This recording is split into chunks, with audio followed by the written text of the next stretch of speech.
clear tu te le ngai tu te zavain che bai vek ule ei kan huang hian bul lo kan hal lo mai kang lo mai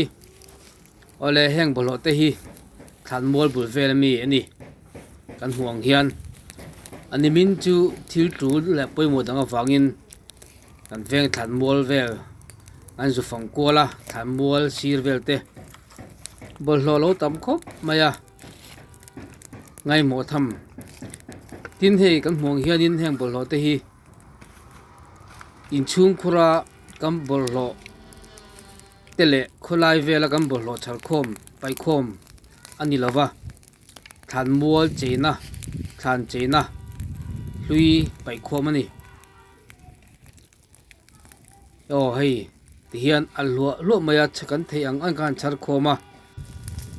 char vaccine lo tin te po mani tle ma la dewa mi te po a khom nai de lek te from khom char khom o sam deu te kan char khom kan da khoma a then hi chu lom khom sa pai khom deu ti hriat khop mai ka ri ru lo lang pakhat chu ti hian kum to lama Christmas do nai ti mayang kan chung te kan u le na kan nu le pa te moliam to te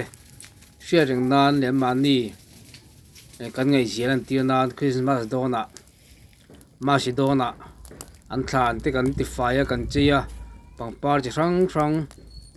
moi tak man to tak kan leya kan da thina thakop pa hengi tha amai ro chu akum sa kan lo che to na pangpar lui to fur le tharina lo ti chul to ti mai ang kha kan pai ta me thinin hriata apoi khop mai ti hian bol lo changa a troi mai thi to lowa hian thian fai lewin halo taila rei tak om tur ni bol lo na ki zera tampo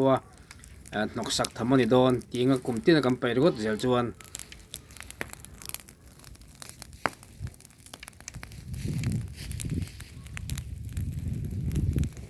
al khungun ngun mai ni hei hian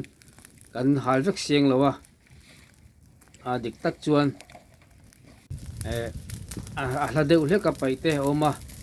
anai vai deuh mi khan char khoma khu lai thanga te kon lo om to te khan char khoma hian hei lai a hinga da khom dewa char vek sen poni lo ni lai na tam khop maya boka hi ta chak do te pokian la dar noya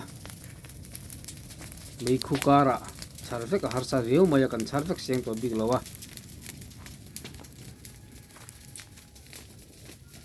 thil pakhat kan soidu mai chu kan zom mo a zom thei te kan lo om takin thlan muala kan chung te tana an thlana pangpar kan khoya kan da hianin ama kuma mi hlui to ho hi hon thini la abul vel thamol sir vel lang lo deuh lai khoi mu roma pai rot mai lo hian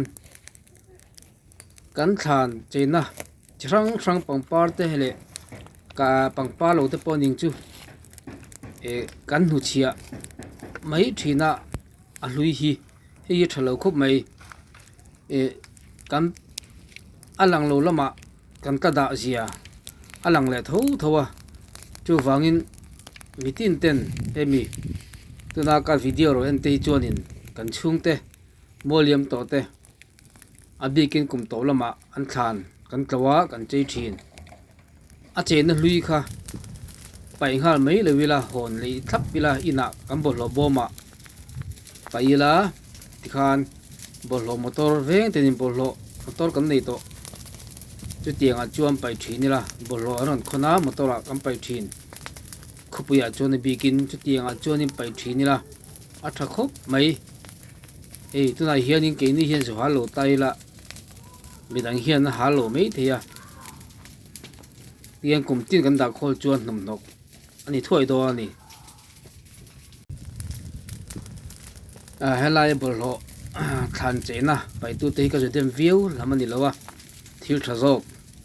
kan hriat thena le kan chin thena turin doi te video kon siamani hian hun thang aveng thang he kan ti thau ka ringa bol lo kan thlan chena lui hi kan pai mai theu mai thia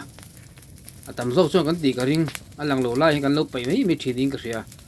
chuwang chuan ching to luila ti kha he video tang hian se tha te ngu lo me